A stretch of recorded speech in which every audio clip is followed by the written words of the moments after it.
What's up everybody, bagaimana kabarnya para pengagum anime dan BTS? Sehat? Seperti biasa, kembali lagi ke channel terspoiler di dunia.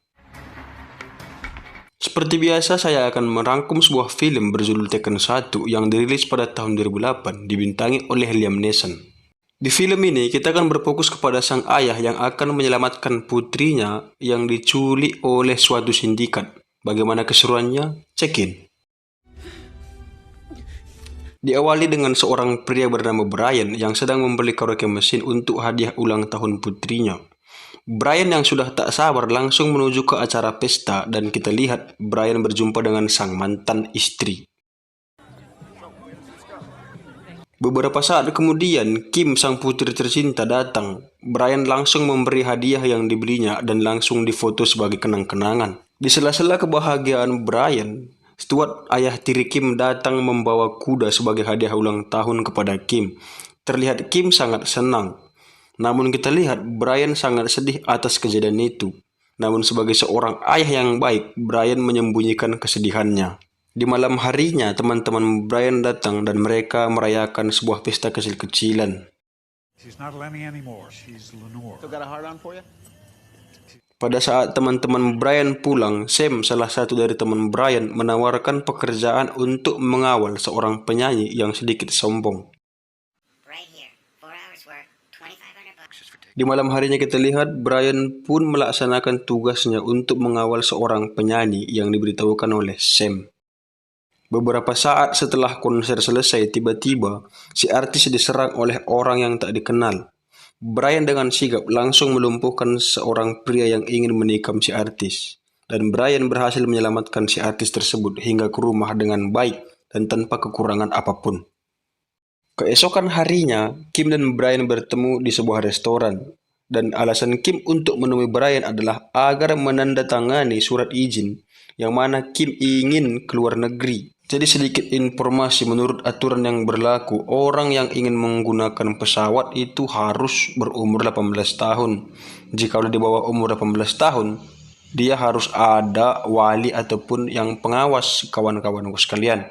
Karena Kim ini ingin pergi ke Paris tanpa pengawalan, maka dia harus mendapatkan tanda tangan dari ayah kandung gitu. Lanjut. Karena Brian yang tahu betapa berbahayanya dunia ini tidak mengizinkannya, sehingga Kim mengambek tak jelas dan pergi meninggalkan Brian.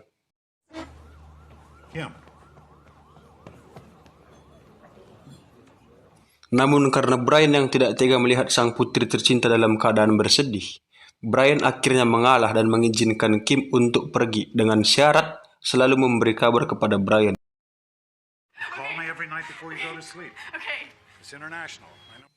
Terlihat Brian mengantar Kim ke bandara yang mana temannya bernama Amanda sudah menunggu. Pada saat Kim pergi memasuki antrian pesawat, terlihat Brian sangat tidak ikhlas atas kepergiannya. Beberapa saat kemudian, Kim dan Amanda sampai di Paris. Mereka juga bertemu dengan pria lokal bernama Peter. Dan Peter juga menawarkan agar mereka naik taksi bersama. Sesampainya di apartemen Amanda, Peter langsung pulang dan kita lihat dia menelepon seseorang.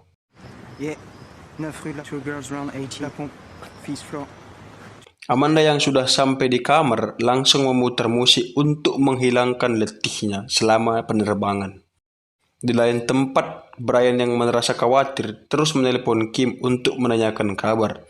Pada saat Kim menjawab telepon Brian, Kim pergi ke ruangan sebelah karena bisingnya musik Amanda. Dan tiba-tiba beberapa pria datang dan menculik Amanda.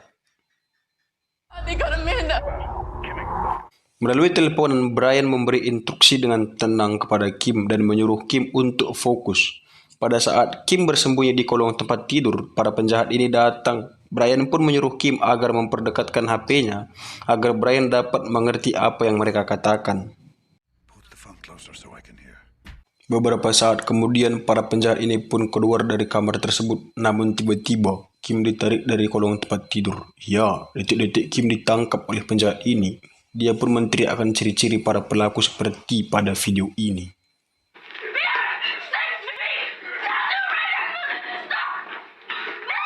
Saat handphone Kim di tangan si penjahat, Brian dengan gagah berani, tidak seperti sinetron pada umumnya, dia pun mengintimidasi para pelaku ini. I don't know who you are. I don't know what you want. If you're looking for ransom, a very long career, skills that make me a nightmare for people like you. If you let my daughter go now, that'll be the end of it. I will not look for you if you don't, and I will kill you. Namun jawaban para pelaku ini sangat membuat saya merinding. Jawabannya kira-kira seperti ini. Good luck. Tanpa berlama-lama dan tanpa menangis atau melapor ke polisi, Brian mengirim hasil rekaman pada saat dia telepon dengan Kim ke Sam, sang kawan yang ahli dalam komunikasi ataupun peretasan. Sam, it's me. I'm gonna download something. I need it analyzed. Brian langsung menuju rumah sang mantan dan mempertanyakan musuh-musuh Stuart, yang mana ternyata Brian sudah melidiki Stuart. Sampai segitunya Brian ini bah. Any enemies overseas, Stuart? Why would I have any enemies? Because you're involved in an oil deal with a bunch of Russians. How the hell do you know about that? Because I was not gonna let my... Beberapa saat kemudian, Sam yang sudah berhasil mendapatkan data diri para pelaku ini menelepon Brian dan memberitahukan semua tentang para penjahat ini, yang mana mereka-mereka ini adalah sindikat perdagangan manusia khusus wanita. Sam juga mengatakan bahwa Brian hanya mempunyai waktu 96 jam untuk menyelamatkan Kim. Sam, what have you got? They're speaking Albanian from a town called Traposia. The one you... The specialty says you have a 96-hour window from the time she was grabbed. To what? Tanpa bertele-tele dan banyak drama tangis-tangisan, Brian langsung menuju Paris dengan pesawat yang sudah dipesan oleh Stuart. Sesampainya di Paris, Brian langsung menuju TKP dan melakukan hipotesa di TKP tersebut.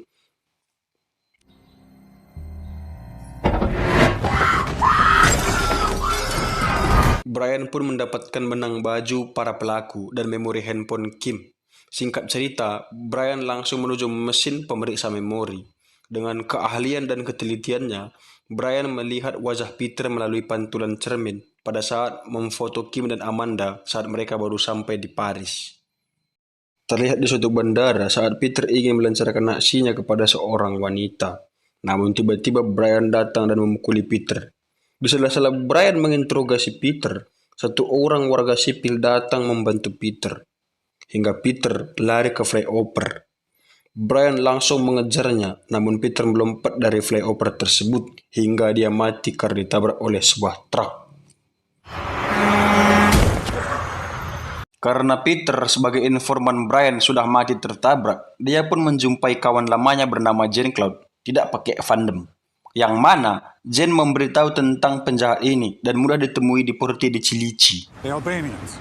The best place to start is Port de Clichy. Sedikit informasi guys ya, Porte de Cilici ini adalah di mana banyak ditemukan wanita rekan percolian guys, ataupun wanita penampung lendir guys, oke? Sekian, terima kasih. Setelah Brian mendapatkan informasi dari Jane, Brian langsung pergi menuju tempat tersebut dengan mobil yang disewanya dan juga seorang translator yang sudah menunggunya di Porte de Cilici. Gregor Milosevic, Mr. Smith, get in. The employment agency said we would... Yes, Albanian. Brian yang sudah sampai di tempat tujuan ataupun Porte de Cilici langsung mencari keributan. Pada saat salah satu dari penjahat ini keluar, Brian memasang mikrofon kecil di baju pria tersebut. Setelah itu, Brian langsung kembali ke mobil dan meminta si translator menerjemahkan semua kalimat yang dia dengar. Translate.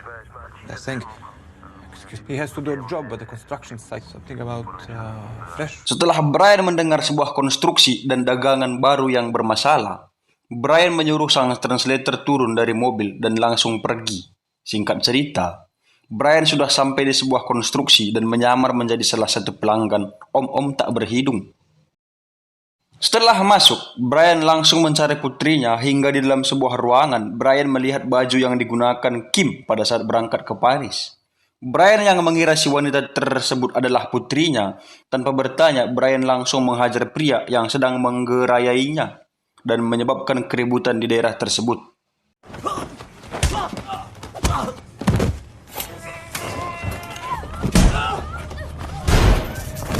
Namun karena Brian yang sudah sangat ahli dalam hal tersebut dengan mudah mengalahkan para penjahat itu dan membawa si wanita yang tadi ke sebuah hotel dan diobati oleh si Brian untuk mendapatkan informasi yang berguna. Di pagi hari berikutnya, Jane yang mengetahui kejadian tersebut meminta Brian pulang kembali ke Amerika. Namun karena Brian yang sangat menyayangi Kim, menolak permintaan Jane. Singkat cerita, Brian pulang ke hotel dan si perempuan yang diselamatkan Brian sadar dari pingsannya. Si wanita itu juga mengatakan sebuah tempat bernama Paradise. Where did you get this jacket? Did you get it from her? School, she give it to me. Where? Where did Paradise. Setelah Brian mendapatkan informasi tersebut, Brian langsung menuju tempat yang disampaikan oleh si wanita itu. Setelah Brian masuk ke markas, dengan sabar Brian menganalisa dan mengamati semua orang-orang di dalam ruangan tersebut, yang mana Venom juga ada di dalam sindikat tersebut.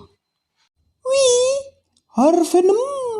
Karena Brian yang sangat yakin bahwa pria gondrong berbrewok itu adalah orang yang berbicara dengannya di telepon tempo hari, dia pun memberikan kertas bertuliskan good luck dalam bahasa Albania. Good luck. Setelah si pria gondrong itu mengucapkannya, Brian langsung mengatakan kira-kira seperti ini. You don't remember me. We spoke on the phone 2 days ago. I told you I would find you. Lalu tiba-tiba si pria itu pun menyerang Brian, namun dengan mudah digagalkan oleh Brian, dan Brian langsung membantai semua orang-orang di dalam ruangan tersebut.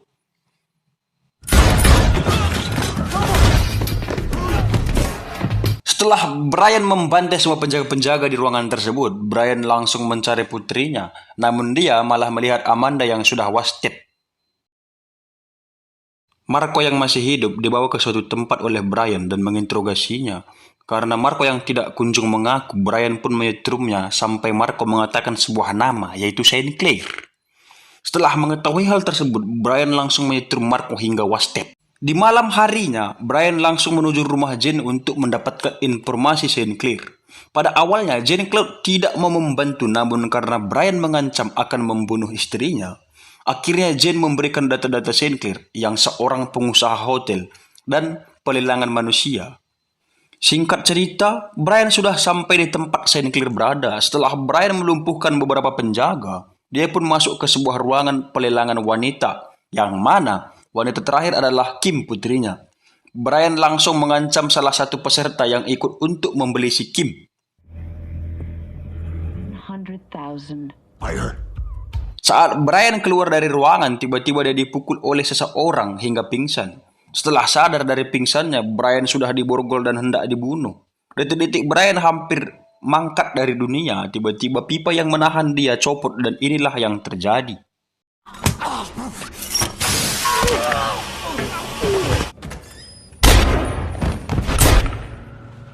Setelah Brian membantai semua penjahat-penjahat yang bersangkutan, Brian langsung pergi menuju sebuah dermaga untuk menyelamatkan Kim. Sesampainya di dermaga, Brian mencuri sebuah mobil dan mengejar kapal yang membawa Kim. Hingga sampai di sebuah jembatan, Brian langsung melompat ke kapal tersebut dan dengan keahliannya, Brian membantai semua penjaga di kapal tersebut. Dan tersisa satu orang bernama Ali, sang pengawal senior.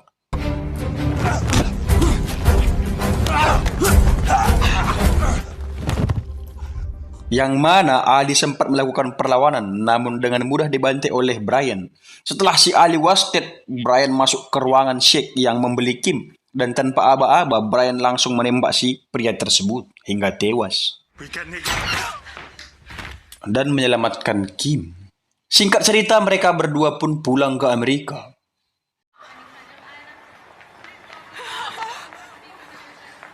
Di pagi hari berikutnya, Brian membawa Kim ke rumah penyanyi yang diselamatkan oleh Brian dan film pun selesai. Pesan moral dari film ini adalah jangan melawan orang tua agar kamu tidak dicuri. Saya, Duta Spoiler Indonesia, mengucapkan terima kasih. Action!